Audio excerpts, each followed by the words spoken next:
voyez un petit peu le décor autour de nous, on voit que c'est un peu Halloween. Évidemment, on est au mois d'octobre, fin octobre au moment où on met cette vidéo. Quoi de mieux que de faire une vidéo de présentation de pop spéciale Halloween?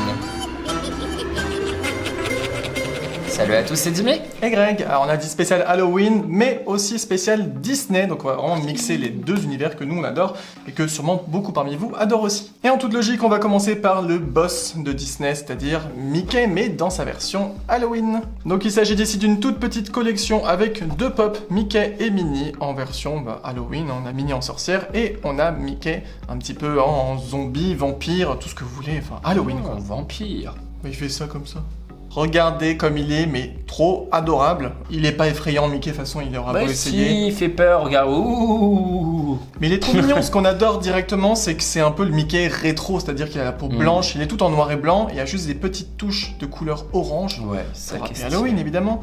Avec sa magnifique cape, ses chaussures aussi, attention, chaussures assorties orange, Mickey a beaucoup de moyens. Puis même la petite cape comme ça, avec des effets d'ailes de chauve-souris, je trouve ça vraiment trop adorable. Bah oui, c'est un vampire, ça est égal un peu chauve-souris. Oui, c'est ça. Oui. C'est exactement ça. Et puis au niveau de la tenue, on a aussi un genre de petit veston noir. Après, tout le reste est noir. Hein. Très classe. Très classe, noir, un peu moulant quand même. Mickey, il est après, il porte tout très serré. Et puis il a un joli nœud papillon qui ne ressemble pas à un papillon.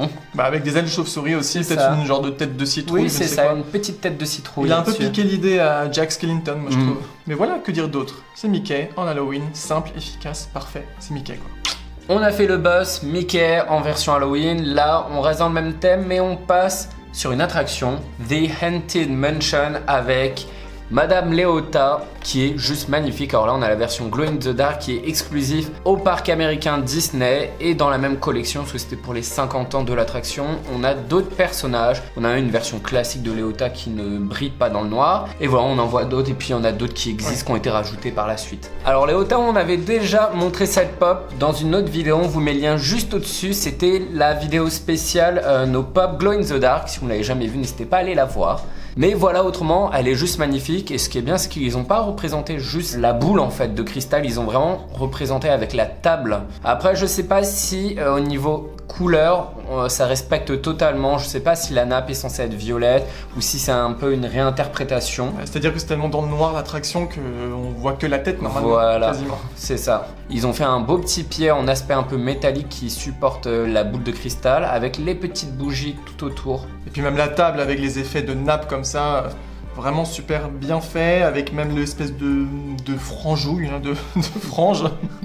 La sous-nappe. Voilà, appelez ça comme vous voulez, peu importe. Les pieds qui ont vraiment une tête de serpent. Et puis quand même cette tête, parlons de cette tête, sous cette boule de cristal, plastique, il y a quand même une magnifique tête avec ces cheveux qui sont entremêlés, qui volent au vent. Enfin, il n'y a pas de vent dans la boule, mais vous m'avez compris. C'est magique.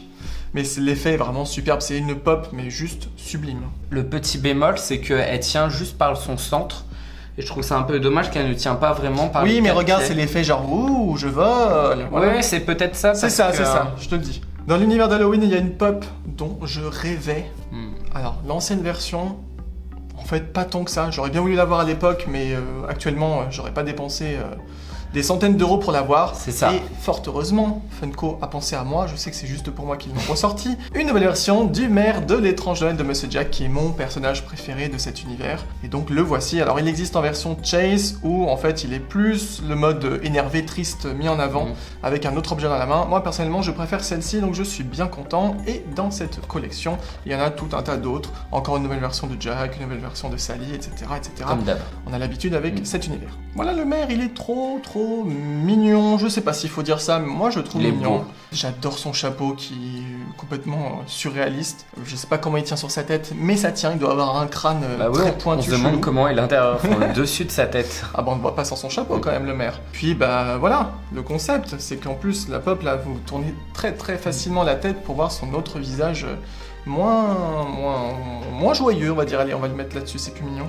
Puis bah voilà, sa tenue en forme de cloche, moi je trouve, c'est vraiment trop bien fait, avec la petite queue de pie derrière. On voit quand même son pantalon en dessous rayé, un petit peu comme Jack en fait. Ils doivent peut-être se fournir chez le même tailleur. Il doit en avoir qu'un seul à Halloween Town à mon avis. C'est ça.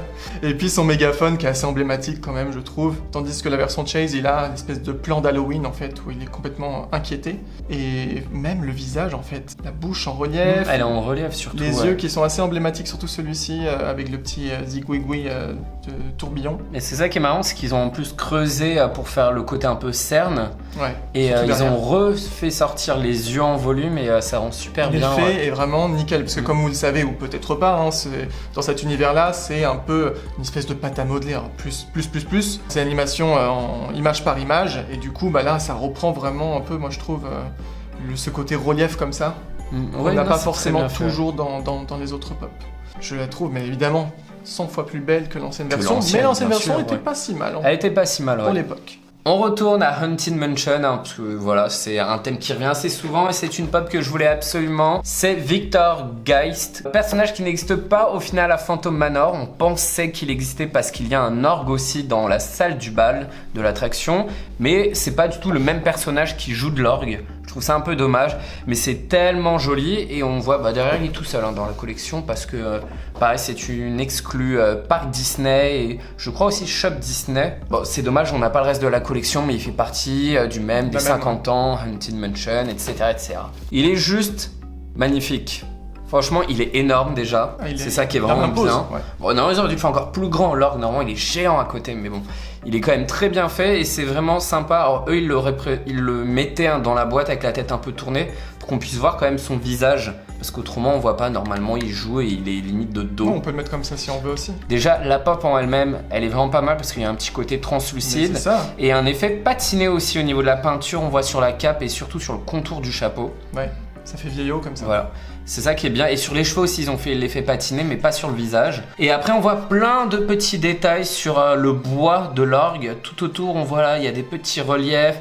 On voit qu'ils ont fait les moulures aussi avec des genres de têtes de bélier qu'on retrouve vraiment. Même là, on voit que le bois derrière, ça fait aspect bois. Oui. La peinture est aussi un peu patinée pour faire ce bois vieillot qui est très joli. Après on reconnaît un orgue, il y a plein de boutons, ça ressemble un peu à un piano géant. Et juste au-dessus on voit aussi la partition qui s'appuie sur une chauve-souris. Je trouve ça très beau et en même temps très mortel, macabre. Puis évidemment toutes ces tubes de cuivre là, enfin de cuivre, je ne sais pas quel métal. Ça doit avoir un nom sur un orgue, on ne sait pas du tout. Oui, on n'est pas tellement spécialiste on va dire, mais voilà, mais magnifique, tout doré. Cet ornement aussi tout en haut qui est magnifique je trouve. Qui est très beau mais je ne comprends pas à quoi il sert. C'est juste un ornement, ça forcément. C'est pour tenir, voilà. C'est possible pour que ça vienne tout ensemble. Je crois que ça tient comment ces trucs? Je sais pas. Par magie. Collé. Franchement le rendu global est juste sublime quoi. Présentation spéciale Halloween et spéciale Disney. On est en train de faire des petits voyages entre Haunted Mansion et Halloween Town. Donc on retourne à Halloween Town avec la maison de Jack. C'était obligé, il fallait absolument qu'on vous la montre depuis le temps qu'on l'a celle-ci. Une magnifique pop town, donc on rappelle le concept, c'est un bâtiment, une maison en tout cas, avec un personnage pop. Et donc celle-ci, ça vient d'une autre série, la série juste avant celle du maire en fait. Voilà, avec plein d'autres personnages. À chaque fois, ils changent le code couleur en fait. C'est vrai, pour chaque série de Jack. C'était bleu la nouvelle et là c'est vert, voilà. Pourquoi pas? Commençons par Jack qui est confortablement installé sur une pile de bouquins. Ouais, je pense confortablement, ouais. Oui, mais bon, il a que des os donc il a pas vraiment besoin de confort. Ça va pas faire mal. Il a plus de nerfs et tout donc il sent pas, tu vois. Mais je trouve ça vraiment génial avec cette petite pile. Il y en a même un au-dessus, il y a écrit Noël. Ça me surprend toujours que les Américains connaissent vraiment le terme Noël. Moi, je pensais que c'était exclusivement français, mais non, apparemment. Peu importe, on s'en fiche, remarque inutile. Après, c'est Jack, hein. Vous connaissez sûrement déjà pas mal de pop de lui. La tête, c'est la même. Le costume, c'est le même. Après, j'aime bien cette petite pose assise. Ça change, oui. Ça reprend la scène où il se dit, mais tiens, pourquoi est-ce que je ne deviendrais pas moi-même le Père Soleil, donc le Père Noël, hein, pour ceux qui connaissent pas forcément l'univers. Et donc, il regarde une photo de lui, ou un dessin de lui, je ne sais pas. Je sais pas exactement, je pense que c'est censé être une photo sur lequel il rajoute un peu le costume. Le costume, et il zappe entre les deux. Ouais. Il se dit, mais ouais, en fait, moi, je peux faire Noël aussi. J'en ai marre de faire que Halloween. Mais donc, voilà, franchement, la pose est juste adorable. Et le rendu est nickel, comme très souvent avec Funko. Mais le plus intéressant, c'est sa maison, évidemment. La maison qu'on voit assez souvent quand même dans le film d'animation et qui est, mais ultra détaillée, ne serait-ce que par toutes ces tuiles pas très bien posées, hein, c'est pas très régulier, mais ça donne un aspect... macabre. Oui, mais je voulais dire un autre mot. On reste sur ce mot parce qu'il passe. Ça donne un côté un peu inquiétant en fait. Cette maison, elle te fait pas tellement envie. Et il n'y a pas que ça, même devant, on voit que, enfin, tout autour, les planches de bois des murs sont pas régulières non plus. Aussi, pas régulières du tout. Les fenêtres non plus, hein, d'ailleurs elles sont penchées, mais l'effet est génial. Donc alors il y a de la peinture jaune hein, pour suggérer la lumière qu'il y a dedans. D'ailleurs, expliquez-moi comment est-ce qu'on va dans cette tour, à quoi ça sert parce que... Bon, on dirait plus une cheminée avec un nichoir au bout. Mais je trouve ça génial. La porte aussi avec la fameuse sonnette avec l'œil là, enfin un truc qui fait flipper. Un cri je crois. Ouais je crois. Et puis des petites citrouilles parce que lui aussi il décore évidemment. C'est Halloween Town donc. C'est toujours Halloween toujours là-bas. Décor Halloween. Mais je trouve que vraiment le rendu est génial. Alors oui, ce n'est pas tellement proportionné. Comme d'habitude, hein, comme toutes les pop towns. Hein. Mais nous perso depuis qu'on l'a eu, alors du coup c'était Noël dernier. Oui. Elle est exposée, pas depuis Noël, hein, mais elle est exposée depuis des mois et des mois dans la chambre. En hauteur. Franchement, ça rend super bien. Et puis pourquoi pas mettre une petite pint size ou une mini pop de Jack à côté. Ouais, c'est ce qu'on avait dit peut-être. Un pan size, ça passe. Ouais, et au moins ça fait plus proportionnel. Un peu mieux et c'est grave stylé. Quoi. Elle est juste magnifique. Ben voilà pour cette présentation spéciale Halloween Disney. Vous voyez, on a 3 univers. Et regardez comme on a bien fait les choses. On les a séparés. Halloween Town avec l'étrange de Monsieur Jack, Haunted Mansion avec voilà. Avec Haunted Mansion, les fantômes. Et puis Mickey tout seul, mais bon, Mickey c'est le boss. Il est triste. Non, il est pas triste. Il est bien près de sa pomme empoisonnée. empoisonnée. Tout le monde sont les amis de Mickey, tout le monde le sait, oui. Oui, même les méchants Disney sont les amis de Mickey. On le sait bien. En tout cas, dites-nous vous ce que vous avez pensé de cette présentation. Est-ce que vous avez certaines de ces pop? Est-ce que vous en avez d'autres un petit peu dans ces univers-là? Dites-nous tout ça dans les commentaires. Si vous avez aimé, on fait la petite danse des pouces. On n'oublie pas de s'abonner également. Et puis on se retrouve bientôt pour une prochaine vidéo. Bye bye. Ciao.